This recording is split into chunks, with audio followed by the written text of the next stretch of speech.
ಚಿನ್ನದ ನಾಡು ಕೋಲಾರದಲ್ಲಿ ಜಮೀನು ಬೆಲೆ ಗಗನಕ್ಕೇರಿದೆ. ಬೆಂಗಳೂರಿಗೆ ಕೂಗಳತೆ ದೂರದಲ್ಲೇ ಇರೋ ಮಾಲೂರು ತಾಲೂಕು ಇದೀಗ ಭೂಗಳರ ಪಾಲಿನ ಸ್ವರ್ಗ ಆಗಿದೆ. 70 ಕೋಟಿ ಬೆಲೆ ಬಾಳೋ ಜಮೀನು ಅಕ್ರಮವಾಗಿ ಮಂಜೂರು ಪ್ರಕರಣ ಬೆಳಕಿಗೆ ಬಂದಿದೆ. ಪ್ರಕರಣದ ದಾಖಲೆಗಳನ್ನು ತನಿಖಾ ತಂಡ ಸೀಸ್ ಮಾಡಿದೆ.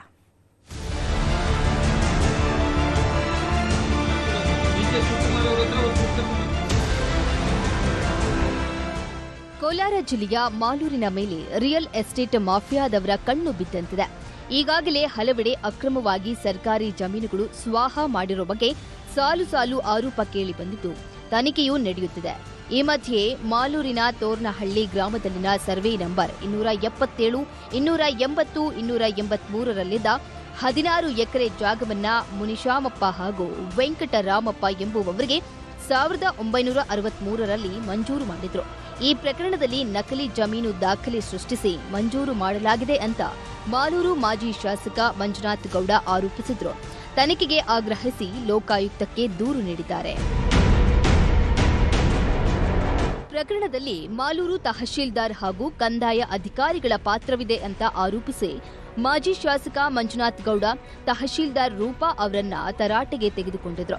ಇದೀಗ ಪ್ರಕರಣವನ್ನ ಗಂಭೀರವಾಗಿ ಪರಿಗಣಿಸಿರುವ ಕಂದಾಯ ಇಲಾಖೆಯ ಪ್ರಾದೇಶಿಕ ಆಯುಕ್ತರು 4 ಅಧಿಕಾರಿಗಳ ತನಿಖಾ ತಂಡ ರಚಿಸಿದೆ. ಮಾಲೂರು ತಾಲೂಕು ಕಚೇರಿಗೆ ಭೇಟಿ ನೀಡಿ ತನಿಖಾ ತಂಡ ತೋರ್ನಹಳ್ಳಿ ಭೂ ಹಗರಣ ಸಂಬಂಧ ದಾಖಲೆಗಳನ್ನು ಪರಿಶೀಲಿಸಿದೆ. 20ಕ್ಕೂ ಹೆಚ್ಚು ಫೈಲ್ಗಳನ್ನು ಸೀಸ್ ಮಾಡಿದ್ದಾರೆ. ಆದರೆ ಕಳೆದ 3 ದಿನದಿಂದ ನಾಪತ್ತೆಯಾಗಿರೋ ವಿಜಯಕುಮಾರ್ ಕೆಲಸಕ್ಕೆ ಹಾಜರಾಗದೇ ಇರುವುದು ಅನುಮಾನಕ್ಕೆ ಕಾರಣವಾಗಿದೆ.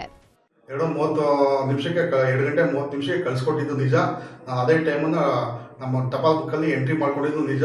ಮತ್ತೆ ಇವಾಗ ನಿನ್ನೆಯಿಂದ 2 ಡೇಸಿಂದ ನಾನು ತುಂಬ ಇದು ಮಾಡ್ತಾ ಇದ್ದಾರೆ. ನಾನು ಕೊಟ್ಟಿದ್ದೀನಿ ಮೇಡಮ್, ನಿಮಗೆ ಟಪಾಲ್ ಬುಕ್ಕಲ್ಲಿ ಎಂಟ್ರಿ ಇದೆ, ನಾನು ಕೊಟ್ಟಿದ್ದೀನಿ ಅಂತ ಹೇಳಿದ್ರು ಕೇಳ್ತಾ ಇಲ್ಲ. ವಿನಾಕಾರಣ ನನ್ನ ಮೇಲೆ ಅದೇನೋ ಗೊತ್ತಿಲ್ಲ, ನನಗೂ ಅದಕ್ಕೆ ಸಂಬಂಧ ಇಲ್ಲ, ನಂಗೆ ಫೈಲ್ ಬೇಕು ಅಂತ ತುಂಬ ಒತ್ತಡ ಇಡ್ತಾ ಇದ್ದಾರೆ. ಬೋಗಸ್ ದಾಖಲೆಗಳು ಸೃಷ್ಟಿ ಮಾಡಿ ಅಶೋಕ್ ಜೈನ್, ಆಶೀಶ್ ಜೈನ್ ಅನ್ನೋರಿಗೆ ಮಾಡಿಕೊಟ್ರು. ಇಲ್ಲಿ ನೋಡಿ, ಸರ್ಟಿಫೈಡ್ ಕಾಪಿ ಅಪ್ಲೈ ಮಾಡಿದಾಗ ಅವತ್ತಿನ ಶಿರ್ಷೆದಾರರು ಇದು ನೈಜತೆ ಕಂಡು ಬಂದಿರೋದಿಲ್ಲ, ಇದು ಬೋಗಸ್ ಡಾಕ್ಯುಮೆಂಟ್ಸ್ ಅಂತ ಬರ್ದು ಅವ್ರಿಗೆ ಕೊಟ್ಟಿರೋಂಥದ್ದು. ಲ್ಯಾಂಡ್ ರೆವಿನ್ಯೂ ಒಳಗೆ ಬಂದುಬಿಡ್ತದೆ, ಲ್ಯಾಂಡ್ ಗ್ರ್ಯಾಂಟ್ ಕಮಿಟಿಗೆ ಬರ್ತದೆ. ಇದು ಸರ್ಕಾರಿ ಜಮೀನು 1961ನಲ್ಲೇ ಸೆಟಲ್ಮೆಂಟ್ ಆಗಿಬಿಟ್ಟಿದೆ. ಮಾಜಿ ಶಾಸಕ ಮಂಜುನಾಥ್ ಗೌಡ ಆರೋಪವನ್ನ ಮುನಿಶಾಮಪ್ಪ ಸಂಬಂಧಿ ಶಶಿಕುಮಾರ್ ತಳ್ಳಿ ಹಾಕಿದ್ದಾರೆ. ಈಗ ನಮಗೂ ಒಂದು ತರ ಭಯ ಅನ್ನೋದು ಪ್ರಾರಂಭ ಆಗ್ತಾ ಇದೆ. ಈಗ ಫೈಲ್ ಇದ್ದಿದ್ರೆ FSI ಮತ್ತೊಂದು ಎಲ್ಲ ಮಾಡಿ ನಮ್ಮದ ಏನು ನಮ್ಮ ಮೇಲೆ ಆರೋಪ ಇತ್ತು ಅದನ್ನ ಪರಿಶೀಲನೆ ಮಾಡಿ ನಮಗೆ ವರದಿ ಕೊಡ್ತಾ ಇದ್ರು. ಅದಕ್ಕೆ ಯಾವ್ದೋ ನಾವು ಉನ್ನತ ಮಟ್ಟದ ಸಮಿತಿನ ರಚನೆ ಮಾಡಿ ಈ ಆ ಫೈಲು ಕಾಣೆ ಆಗಕ್ಕೆ ಯಾರು ಕಾರಣಕರ್ತರು ಮತ್ತೊಂದು ಎಲ್ಲದ್ರ ಬಗ್ಗೆನೂ ನಮಗೆ ದಯವಿಟ್ಟು ಅದನ್ನ ನ್ಯಾಯ ಒದಗಿಸ್ಕೊಡು.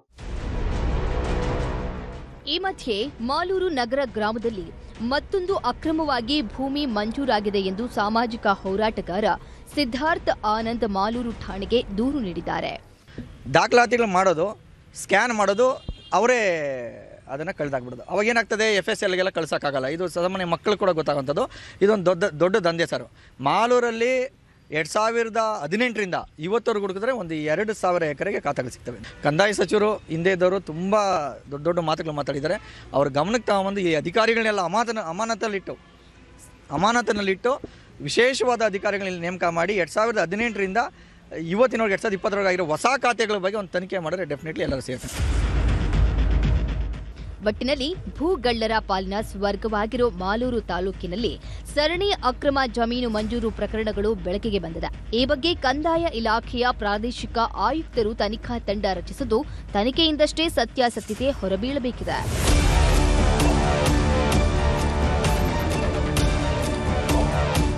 ರಘುರಾಜ್, ನ್ಯೂಸ್ 18 ಕೋಲಾರ.